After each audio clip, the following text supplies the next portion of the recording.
Okay, so they call this Freedom One. So it was a VIP aircraft. So may not necessarily been a former Air Force One. I know there was a former Air Force One at the Reagan Museum in California. I don't know where else they are. Well, we saw Eisenhower's plane at the South Dakota Air and Space That's Museum. right.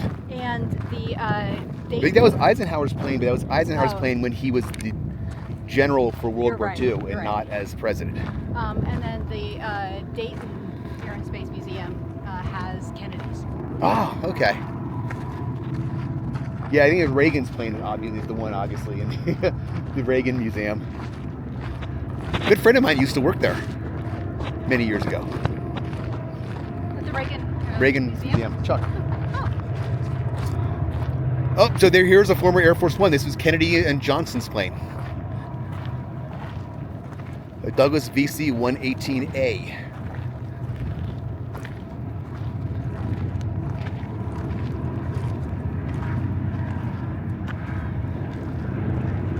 I wonder if this is the one that Johnson was swore in. No, that's a Dayton. That's the one at Dayton? Yeah. Okay.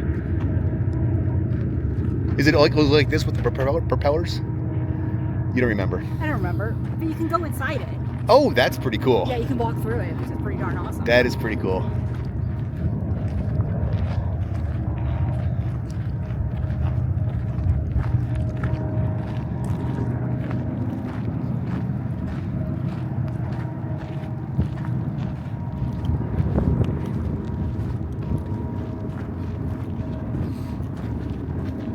We have here, I'm guessing a C-141. Yes, I am correct, a C-141.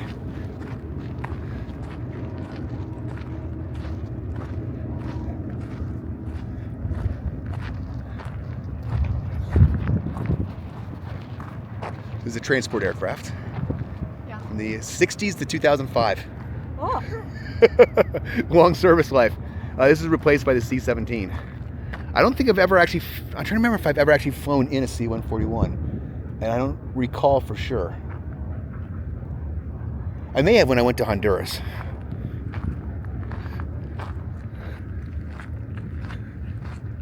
That would seem like the plane. I'm pretty sure it wasn't a C-130. That would have taken forever. I flew to Bosnia in a C-130. That took forever. That's from Germany into Bosnia. It was pretty cool. You flew over the Alps. But yeah, those they are not heated aircraft.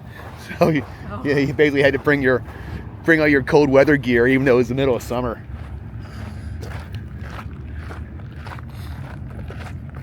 Or at least it was spring when I flew.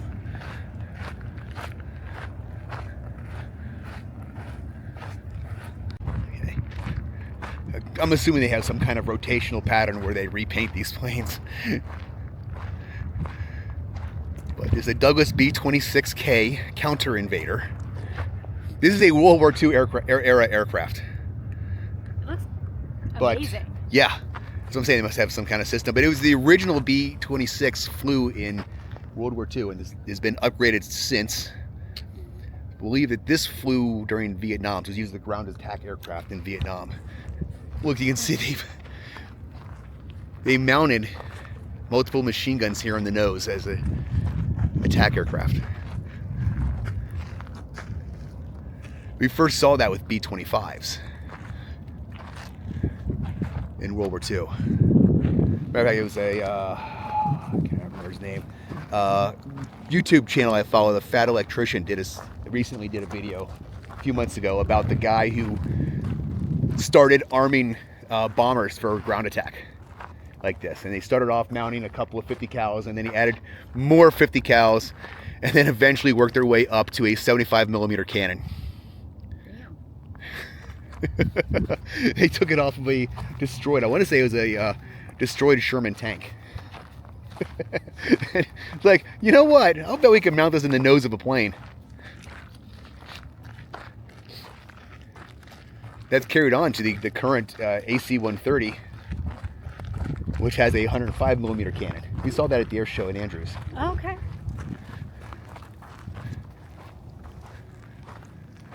Here we have some C-130s. This is the aircraft obviously this is the type of aircraft that I jumped out of at airborne school. Did you all scream, Hercules, Hercules, Hercules? No. You should have. Yeah, I know. Missed an opportunity. Really missed the chance there. Yeah, I was busy with other stuff at the time.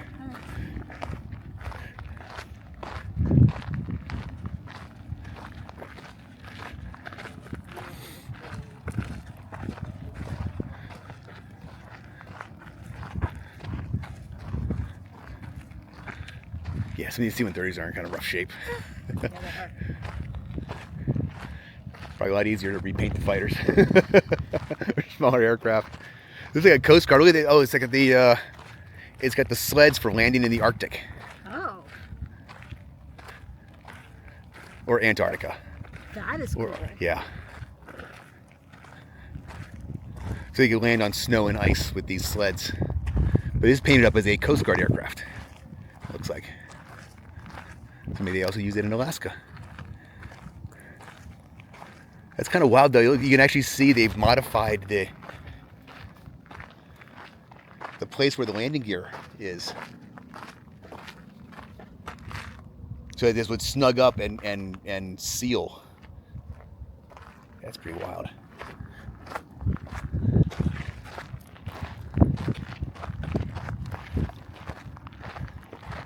Okay, so here we have a AWACS plane. So this is a radar plane flown by the Navy.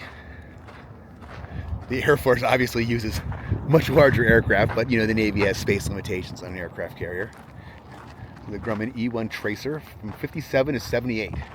I think they still use the same model aircraft, but just upgraded it to, I want to say it's the same, they're still flying them today. Oh, really? But yes, it's still the same prop plane. Have you ever seen in various episodes of JAG and other shows where they're flying onto or off of an aircraft carrier in a propeller cargo plane? It's the same plane. It's just a modified to carry the radar and rearrange the internals for the crew and the radar operators and such. It's a little weird because the nature of the plane is the radar operators and air traffic controllers and stuff that are inside the plane are flying sideways. Which I understand is a little, can be a little nauseating. Yeah, I don't think my stomach can handle that. As opposed to flying, like, you know, facing forward or facing the rear. And then there's this bonkers thing. I don't even know what this is. Could this be another, or is it an early airborne radar? Oh, this is a British one. Look at this propeller. The dual propeller up in the front. Listen, you know, props to the English, but they designed some weird looking aircraft. It's like the Utah traffic designers. Oh. There's like, you know what? You have carte blanche. Do whatever you feel. Do what feels right to you. And I feel like the English plane designers are kind of in that same boat. Yeah, they just kind of do what they feel at the time. Oh, don't get me wrong, the English have some gorgeous, beautiful aircraft. Spitfire comes rapidly to mind. And then there's this. They tried. What's important is that they tried. I wonder if we're in the radar aircraft section, because we're seeing a lot of these. Nope, there's the Sky Raider.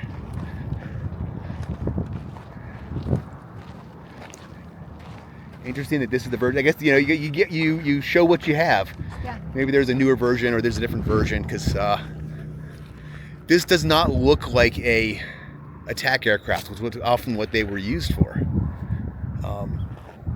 It's almost like a surveillance aircraft of some kind. Oh, it was electronic warfare because it's an EA-1. Sure. Yeah. Well, much like I told about electronic aircraft. There you go. You're picking this up. Good job, sweetie. Yep. So this is the electronic warfare and aerial radar section. And this is, what country does that say it is? Oh, okay, another British Royal Air Force. I love this big lump there on the front of the nose. Like, pilots don't need to see while landing.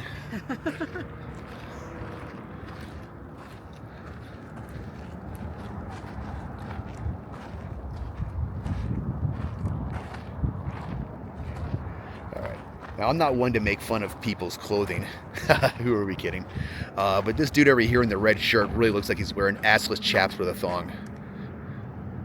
You can't make fun of people. Just did, honey. Just did.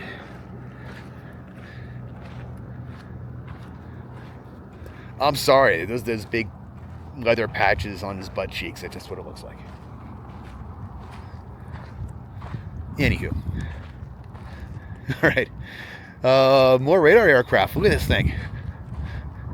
That big hump on the back, and then in the middle right there. World's longest nose gear.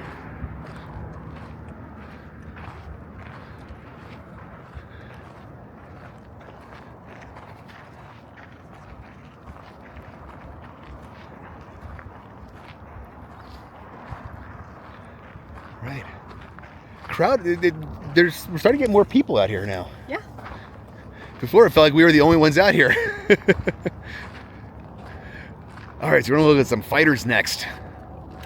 Okay, so we got some fighters over here. So it's a reconnaissance version of the F-35 Draken. Yeah, by Saab, the car company. Well, I mean, obviously they do more than just cars, but that's how people remember them. But yeah, Saab does and still does make jet aircraft today. And you Rolls-Royce made jet for the Swedes.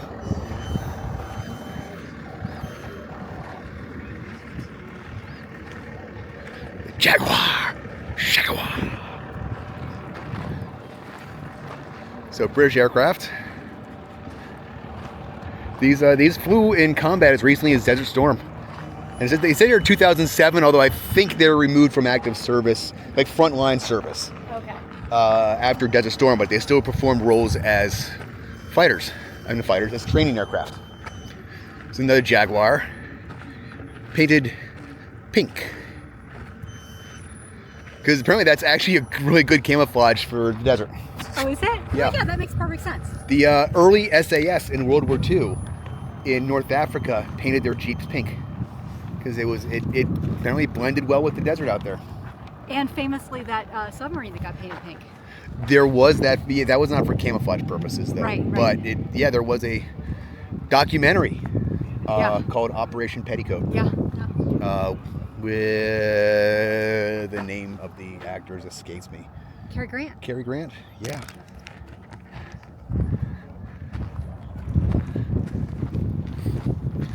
Okay, so apparently this is not the fighter section. This is the training section. It's a bit of a blend. Yeah. So we've got some training aircraft over here, who also had sometimes dual purposes as fighters. So we're actually going to cut through here a little bit, because we're trying to be multinational here and kind of represent everybody. And so I believe this is a French aircraft.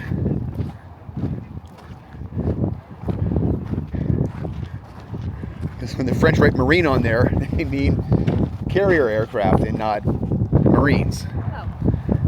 That's not hard to keep track of at all. Oh, I get it. Yeah, Marine, actually. because Marine. Yeah.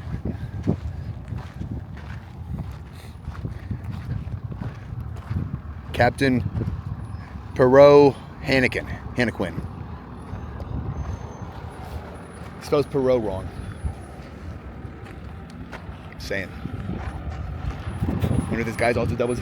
He's a fighter pilot who also solves crimes as a detective. Yeah.